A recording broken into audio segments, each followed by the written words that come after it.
Okay, tingnan natin tong brand new Hiace Grandia ng client. Uy, meron na pala siyang barrier dito. Nice ah.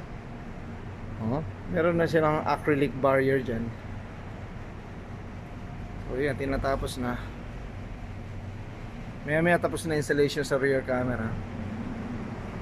So, tingnan nyo lahat ng mga viewers, lahat ng mga naka-van dyan, especially mga brand new van. Look at the way we install sa ganitong klaseng vehicle, ano? Napakalinis yan. Look at the rear view mirror dashcam na in-install namin dito sa Grandia.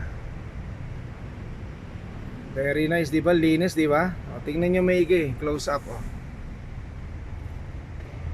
100% rear view mirror siya. 12 inches monitor, 2K resolution plus 1080p resolution. With a video compression of H.265. At grabe smooth ang recording niya and smooth din ang playback niya, plus super night vision. With the special unit namin, gumagamit kami ng internal connection. Wala na yung naka-plug dyan. So kasi itong client, marami rin siya na ginagamit ng mga devices. So yan, ginagamit yan. And another yung outlet niya, so meron din naka-plug. So power supply ng dashcam, internal connection na.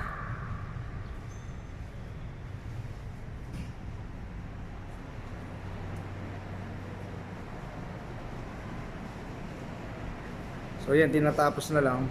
So sa likod na lang ngayon. So maya tapos na yung rear cam installation.